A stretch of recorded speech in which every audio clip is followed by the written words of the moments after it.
Hello, आप लोग कैसे हैं? आशा करते हैं आप लोग ठीक होंगे। आज का जो वीडियो है वो नोटपैड प्रैक्टिकल लेसन 4 पे होने वाला है। हम लोग पिछले लेसन 3 में जाने थे एडिट मेन्यू के बारे में, एडिट मेन्यू के अंदर मिलने वाले ऑप्शन के बारे में।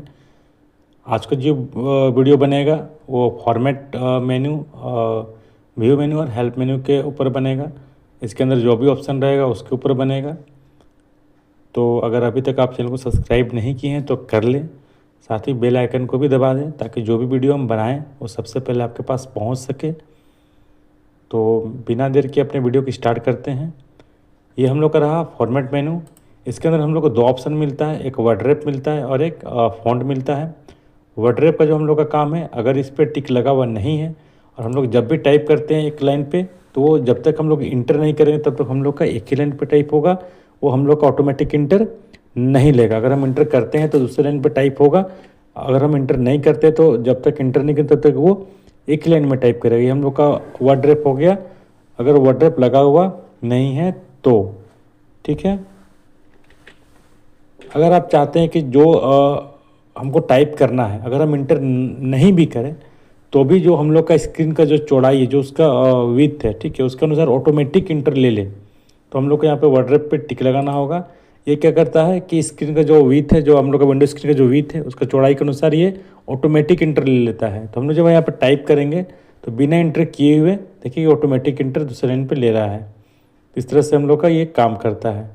ठीक है, इंटर हम लोग करेंगे तो हम लोग कहीं से भी इंटर करके हम लोग टाइप कर सकते हैं। लेकिन अगर हम इंटर नहीं कर रहे हैं तो वर्ड पे क्या होता है, 2 ऑप्शन आपका जो मिलता है वो ऑप्शन मिलता है। अगर वर्ड आपका लगा हुआ नहीं है तो बिना इंटर किए हुए वो कभी भी लाइन चेंज नहीं करता है।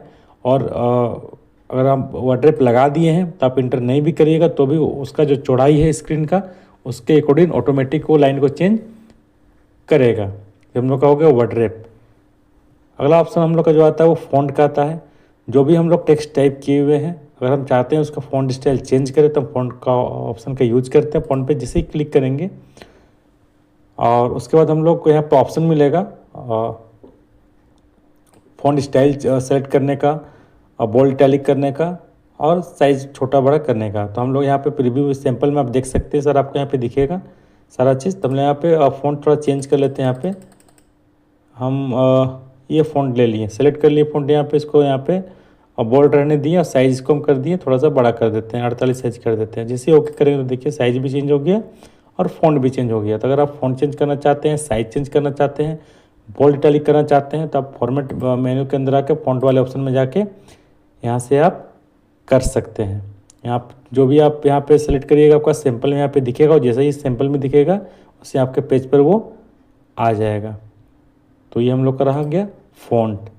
अगला जो हम लोग को ऑप्शन मिलता है, आप अगला ऑप्शन से पहले एक चीज़ हम बता देंगे कि हम नोटपैड का स्टार्टिंग वाले जो थ्योरी का जो लेसन था उसी में हम बता दिए थे कि नोटपैड के अंदर में हम लोग सिर्फ टेक्स्ट लिखने का ही कार्य कर सकते हैं, इसमें टेक्स्ट कलर नहीं कर सकते। इसलिए इसमें कलर का ऑप्शन आपको नहीं मिलता है, आप इसमें टेक्स्ट कलर नहीं कर सकते हैं। क्लियर है। अगला जो ऑप्शन हम लोग को मिलता है वो व्यू मेन्यू मिलता है। इसके अंदर में हम लोग को जो पहला ऑप्शन मिलता है वो जूम मिलता है। जूम के अंदर हम लोग 3 ऑप्शन मिलता है, जूम इन, जूम आउट और रिस्टोर डिफॉल्ट जूम। और दूसरा ऑप्शन जो मिलता है हम लोग का स्टेटस बार मिलता है। तो हम लोग पहले जूम को क्लियर करते हैं। तो जूम में जो पहला ऑप्शन मिलता है जूम इन। जूम इन मतलब होता है कोई भी जो हमारा डॉक्यूमेंट है उसको क्लोजअप व्यू देखने के लिए एकदम सामने से अगर देखना, बड़ा बड़ा अक्षर में अगर आप चाहते हैं उसको देखना तो पेज को जूम करके आप उसको बड़े अक्षर में उसको देख सकते हैं, क्लोजअप व्यू उसका देख सकते हैं। जूम इन हम लोग करके देखते हैं। जूम इन जैसे ही करो देखिए सामने की ओर आ रहा है,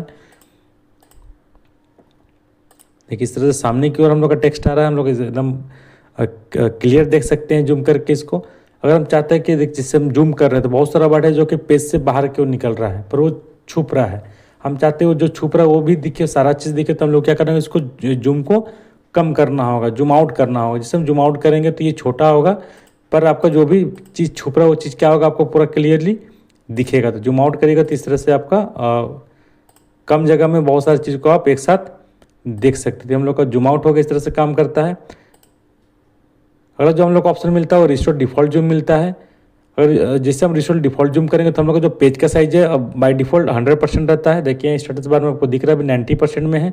इससे हम रिस्टोर डिफॉल्ट जूम पे क्लिक करेंगे तो हम लोग का ये 100% हो जाएगा। तो इस तरह से हम लोग जूम ऑप्शन का यूज करते हैं। आपको यहाँ पे शॉर्टकट की मिल रहा है, जिससे कंट्रोल के साथ प्लस बटन दबाना है, कंट्रोल के साथ माइनस और कंट्रोल के साथ जीरो बटन। हम पहले भी बताए हैं जब एडिट मेन्यू बता रहे थे, अंडू कैसे शॉर्टकट की यूज़ किया जाता है, अंडू का शॉर्टकट की कैसे यूज़ किया जाता है और बाकी शॉर्टकट की वो कैसे यूज़ करते हैं हम बताए थे उसमें, एडिट मेन्यू जिस वाले लेसन में बताए थे उसमें। और इसमें भी हम वही बताना चाह रहे हैं कि जिससे zoom in zoom out restore default zoom है, तो यहाँ पे जिससे कंट्रोल प्लस के साथ प्लस है, मतलब प्लस का जो काम होता है वो के साथ होता है। तो ये प्लस के साथ 2 बार प्लस आपको नहीं प्रेस करना है, आपको क्या करना है, कंट्रोल दबाना है और सीधे प्लस बटन में उसको आप दबाइएगा तो क्या होगा, जूम इन होगा। कंट्रोल से माइनस बटन हम लोग दबाएंगे तो हम लोग का जूम आउट होगा, और कंट्रोल से हम जीरो बटन अगर दबाते हैं तो वो बाय डिफ़ॉल्ट जूम हम लोग आता है 100%, वो डिफ़ॉल्ट जूम में आ जाएगा और हम लोग का पेज का जो साइज़ है वो 100% हो जाएगा। तो हम लोग का रहा जूम का ऑप्शन। क्लियर है। अगला जो ऑप्शन हम लोग को मिलता है वो स्टेटस बार मिलता है। ये आपका रहा स्टेटस बार, जहाँ पे आपको लाइन 1 और कॉलम 1 दिख रहा है, 100% जूम दिख रहा है, पेज का साइज़ दिख रहा है। अगर आप ये स्टेटस बार को आप चाहते हैं कि हम नहीं दिखाएं तो आप इसको अनटिक करके यहाँ से हटा सकते हैं, और आपको चाहिए कि नहीं, हमको उसको चाहिए देखना है, रहना चाहिए मेरा डॉक्यूमेंट पेज के अंदर में, विंडो स्क्रीन के अंदर में, तो हम इसको फिर से टिक लगाएंगे तो वापस से ये आ जाएगा। अभी यहाँ टिक लगा हुआ है और यहाँ पे ये शो कर रहा है। तो ये हम लोग का हो गया स्टेटस बार। क्लियर है यहाँ तक। अगला जो हम लोग को मेन्यू मिलता है हेल्प मेन्यू, इसके अंदर हम लोग को जो 3 ऑप्शन मिलता है, व्यू हेल्प, सेंड फीडबैक और अबाउट नोटपैड। अभी तक हम लोग जो पढ़े थे फाइल एडिट फॉर्मेट व्यू, जो 4 ऑप्शन हम लोग पढ़े थे, ये चारों ऑप्शन जो हम लोग का है, चारों जो हम लोग का टैब है, टैब कहें या मेनू कहें, ये इसके अंदर जो ऑप्शन मिल रहा है तो उससे हम लोग अपने डॉक्यूमेंट को में फॉर्मेटिंग कर सकते थे, डॉक्यूमेंट को कुछ बेहतर बना सकते थे। तो इसमें जो ऑप्शन मिल रहा था वो हम लोग का डॉक्यूमेंट बनाने के लिए ऑप्शन था। और जो हेल्प के अंदर जो ऑप्शन मिलेगा, इससे आप ये कोई टूल बार नहीं है, ये सारा टूल बार था पर ये कोई आपका टूल बार नहीं है, पर ये नॉलेज के लिए आपको जानना ज़रूरी है कि हेल्प मेन्यू के अंदर में जो मिलता है उसका काम क्या है क्या चीज़, तो उसको हम बता देते हैं। तो हेल्प मेन्यू के अंदर जो पहला ऑप्शन मिलता है हम लोग को व्यू हेल्प, इसका मतलब क्या होता है, अगर नेट मेरा कनेक्ट रहेगा और व्यू हेल्प पे आप क्लिक करिएगा तो आपका उसका एक पेज खुलेगा और आपको नोटपैड से रिलेटेड कुछ आपको जानकारी वहाँ पे मिलेगा, तो आप वो कर सकते हैं वहाँ से देख के। ठीक है। अगला ऑप्शन जो हम लोग को मिलता है सेंड फीडबैक, जैसे हम लोग कोई भी परचेज करते हैं, ऑनलाइन परचेज करते हैं फ्लिपकार्ट से चाहे अमेजोन से, कोई भी सामान हम लोग खरीदते हैं तो हम लोग उसका एक फीडबैक देते हैं, ये अच्छा था, ख़राब था और अच्छा हो सकता था, तो इस तरह का एक फीडबैक देते हैं। तो यहाँ पे जो फीडबैक रहेगा वो नोटपैड के ऊपर में रहेगा।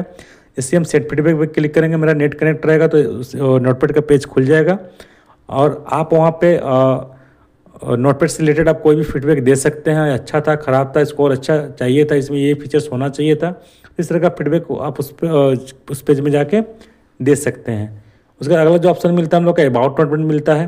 अबाउट वर्ड आपका किसी के आगे अगर आता है तो उसके बारे में कुछ आपको जानकारी ही देगा, तो इससे अबाउट नोटपैड है। तो यहाँ पे क्या बताता है, नोटपैड पे क्लिक करते हैं तो यहाँ पे इसका सॉफ्टवेयर के बारे में बताता है कि आप कौन सा विंडो यूज कर रहे हैं, आपका सॉफ्टवेयर का वर्जन कौन सा है, ये आपका सारा चीज़ आपको यहाँ पे बताता है। तो यहाँ पे बता रहा है कि विंडोज़ 10 हम लोग यूज कर रहे हैं और हम लोग का वर्जन ये रहा। ठीक है। तो ये सारा चीज़ इसमें बताता है। तो ये हम लोग कोई टूल बार नहीं है। टूल बार मतलब कि जिससे हम लोग यूज करके कुछ हम लोग डॉक्यूमेंट में काम कर सकते हैं, वो कुछ फॉर्मेटिंग कर सकते हैं, वो सारा उसको टूल बार बोलते हैं। पर ये तो कोई टूल बार नहीं है, हेल्प के अंदर जो मिल रहा है वो टूल बार नहीं है, पर एज ए नॉलेज आपको ये चीज़ पता होना चाहिए। हालांकि व्यू हेल्प, सेंड फीडबैक और अबाउट नोटपैड का हम लोग वैसे खास यूज होता नहीं है, ना ही हम लोग किसी को नोटपैड को फीडबैक देते हैं। ठीक है। अगर आप चाहते तो दे सकते हैं, पर ऐसा जनरली कोई फीडबैक देता नहीं है। ठीक है। तो ये हम लोग का रहा हेल्प मेन्यू। तो हम लोग का आज का जो वीडियो था फॉर्मेट व्यू हेल्प पे आपको समझ में आ गया होगा। तो वीडियो कैसा लगा कमेंट बॉक्स में ज़रूर बताइएगा। ये हम लोग का आखिरी लेसन था नोटपैड प्रैक्टिकल के ऊपर में, लेसन 4, जो कि आज कंप्लीट हो गया। तो अभी तक अगर चैनल को सब्सक्राइब नहीं किए तो सब्सक्राइब कर लेंगे, लाइक शेयर कमेंट तो ज़रूर करिएगा। तो मिलते हैं अगले वीडियो में। आज के लिए बाय बाय।